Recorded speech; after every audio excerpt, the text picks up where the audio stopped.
नमस्कार, आप देख रहे हैं रियल एक्सप्रेस। देश दुनिया की बड़ी खबरों में आपका स्वागत है। मैं अंजुना आज के मुख्य समाचारों में बात करेंगे, लेकिन मुख्य समाचारों की ओर बढ़ने से पहले एक नजर सुर्खियों पर। 2029 के लिए पहले ही बन गई योजना, सीएम नायडू ने की पीएम मोदी के नेतृत्व की जमकर तारीफ। रिटायर होने के बाद जजों को राजनीति में जाना चाहिए या नहीं, पूर्व सीजेआई चंद्रचूड़ ने दिया जवाब। संसद का शीतकालीन सत्र आज से शुरू। वक्फ बिल समेत 16 विधेयक लिस्ट में, 10 पॉइंट में जानिए सब कुछ। दिल्ली एनसीआर में बढ़ेगी ठंड, यूपी बिहार में भी गिरेगा पारा, कई राज्यों में बारिश का अलर्ट जारी। संसद के शीतकालीन सत्र की आज से शुरुआत, 2 अहम बिल पेश कर सकती है सरकार, हंगामा होना तय। ये तो थी सुर्खियां, अब चलते हैं बड़ी खबरों की ओर। आंध्र प्रदेश के मुख्यमंत्री चंद्रबाबू नायडू ने पीएम नरेंद्र मोदी के नेतृत्व की जमकर प्रशंसा की है। नायडू ने कहा कि प्रधानमंत्री नरेंद्र मोदी के नेतृत्व वाली राष्ट्रीय जनतांत्रिक गठबंधन ने आगामी 2029 के लोकसभा चुनावों के लिए पहले से ही योजना बना ली है।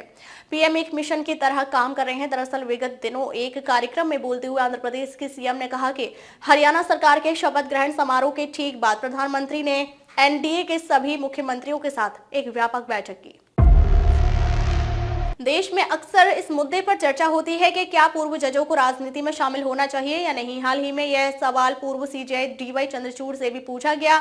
इस सवाल का जवाब देते हुए कहा कि हमारा समाज रिटायर्ड न्यायाधीशों को भी न्याय प्रणाली के संरक्षक के रूप में देखता है। उनके लाइफ स्टाइल समाज के कानूनी सिस्टम के मुताबिक होनी चाहिए।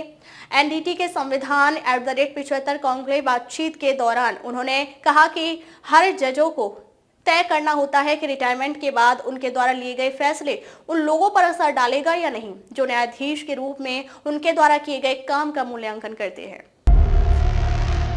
संसद का शीतकालीन सत्र आज से शुरू हो रहा है। इस सत्र के लिए वक्फ संशोधन बिल समेत 16 बिल सूचीबद्ध किए गए। हरियाणा और महाराष्ट्र में एनडीए की भारी जीत के बाद इस सत्र में सरकार की स्थिति मजबूत होने की संभावना है।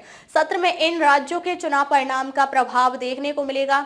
संसद का यह सत्र काफी हंगामेदार रहेगा और 20 नवंबर तक चलेगा। इस दौरान संसद में कई अहम मुद्दों पर चर्चा हो सकती है। आइए संसद से जुड़ी अहम बातें 10 बिंदु में समझते हैं।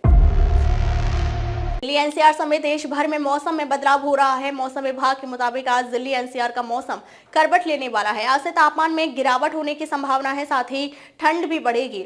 सोमवार को दिल्ली में अधिकतम तापमान 24 डिग्री और न्यूनतम तापमान 10 डिग्री के आसपास रहने की संभावना है। वहीं बिहार में भी हड़कंपा देने वाली ठंड जल्द शुरू होने वाली है। यूपी में आज भी मौसम शुष्क होने के आसार हैं। 2 दिनों में तापमान एक बार फिर से कम होगा, जिसकी वजह से ठंड में बढ़ोतरी हो सकती है।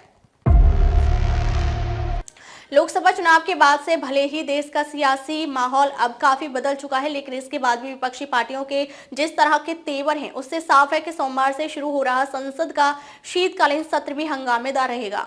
वैसे भी सत्र के सुचारू संचालन के लिए रविवार को बुलाई गई सर्वदलीय बैठक में विपक्षी पार्टियों ने जिस तरह से अडानी व मणिपुर हिंसा जैसे मुद्दों पर चर्चा कराने की मांग रखी है, उसमें हंगामा होना तय है। सरकार ने भी सत्र के दौरान वक्फ संशोधन, एक राष्ट्र एक चुनाव जैसे करीब 16 विधेयकों को भी सत्र में लाने के संकेत दिए हैं।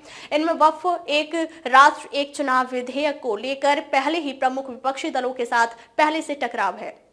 कैसे लगे समाचार कमेंट करके जरूर बताएं। वीडियो पसंद आया तो लाइक करें। देश और दुनिया की बड़ी खबर के साथ अपडेट रहने के लिए हमारे चैनल को सब्सक्राइब करें।